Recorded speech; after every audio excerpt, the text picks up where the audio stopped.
এবং জুলাই গণঅভ্যুত্থানে আমরা জানি যে 18 তারিখের দিকে এই মাদ্রাসা থেকে বিশাল মিছিল বের হয়েছিল এবং হেফাজতুল ইসলাম আমাদের এই আন্দোলনের পক্ষে সমর্থন জানিয়েছেন এবং আন্দোলনে সারা দেশের সকল মাদ্রাসা শিক্ষার্থীরা হেফাজতুল ইসলামের নেতা কর্মীরা এবং শিক্ষকরা এই আন্দোলনে আমাদের সাথে অংশগ্রহণ করেছিলেন।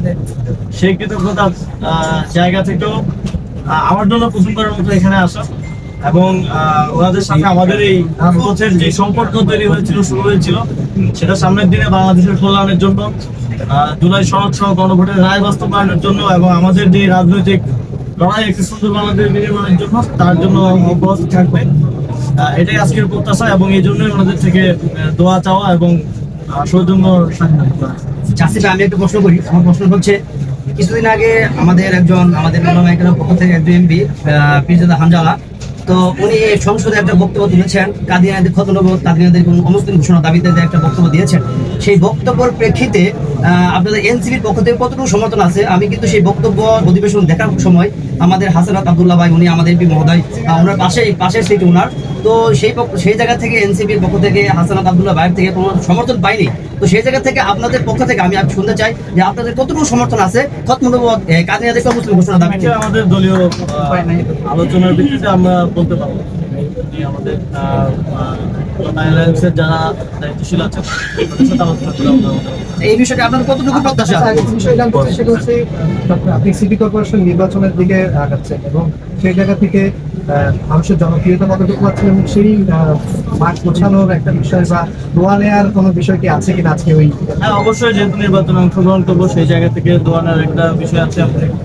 আমি যখন দায়িত্বে ছিলাম তখন হেফাজতুল ইসলামের 2013 সালের আন্দোলনে যারা শহীদ এবং মোদী বিরোধী আন্দোলনে যারা শহীদ হয়েছেন 2021 সালে, তাদেরকে স্বীকৃতি দেওয়ার চেষ্টা করেছি, যেটা লং ওভারডিউ ছিল। আমাদের প্রায় 12 বছর তারা কোনো রাজ্যে স্বীকৃতি পায়নি এবং সেই জায়গা থেকে একদম সম্পর্ক তৈরি হয়েছে।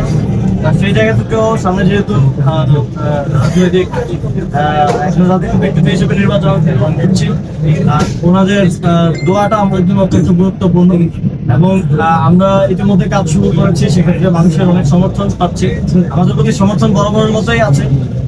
জনগণ ভোটও দিয়েছেন, আমরা এই নির্বাচনে দেখেছি, কিন্তু অনেক ক্ষেত্রে ভোট চুরি হয়েছে নির্বাচনে। শুধুমাত্র সমর্থন এবং ভোটই যথেষ্ট না, আরো অনেক কিছুই আছে।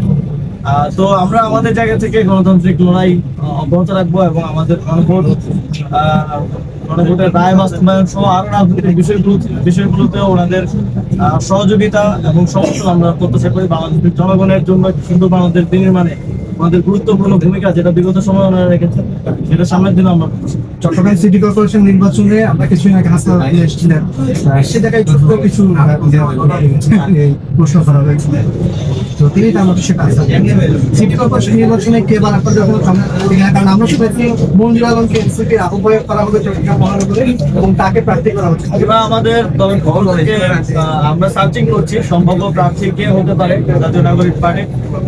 আমরা অনেকগুলো ক্রাইটেরিয়া, গণঅভ্যুত্থানের পূর্ববর্তী সময়ে রাজনৈতিক অবস্থান এবং বর্তমানে সামাজিক রাজনৈতিক অবস্থান এবং জনগণের জন্য, জনকল্যাণের জন্য কতটুকু কাজ করেন, এই সব ক্রাইটেরিয়া আমরা আমাদের প্রার্থী ঠিক করবো। তো অনেকের সাথে আলোচনা হচ্ছে, দেখা যাচ্ছে আমরা কাজে পরিণত করবো। হাদি হত্যার বিচার এখন নেমে আছে, সেটা একদম হাদি তো বারে বারে আসে না। আমি বলেছিলাম যে হাদি হত্যার বিচারটাই হওয়া উচিত, এই সরকারের প্রথম কর্তব্য এবং ভারতে তিনি গ্রেফতার অবস্থায় আছেন, এখনো কিন্তু এই হত্যাকারীদেরকে ফেরত দেওয়া হয়নি। আমরা মনে করি যে এই সরকারের এখন পর্যন্ত এটা একটা কূটনৈতিক ব্যর্থতা এবং সরকারকে অবশ্যই এই বিষয়ে কঠোর অবস্থান নিয়ে ডিপ্লোম্যাটিক আলাপ আলোচনার মাধ্যমে হাদি হত্যাকারীদেরকে বাংলাদেশে ফিরিয়ে এনে এবং ভারত থেকে ফিরিয়ে এনে যথাযোগ্য শাস্তি নিশ্চিত করা উচিত এবং এই ধরনের ঘটনার পিছনে যারা জড়িত যথাযথ তদন্তের মাধ্যমে বের করা হবে।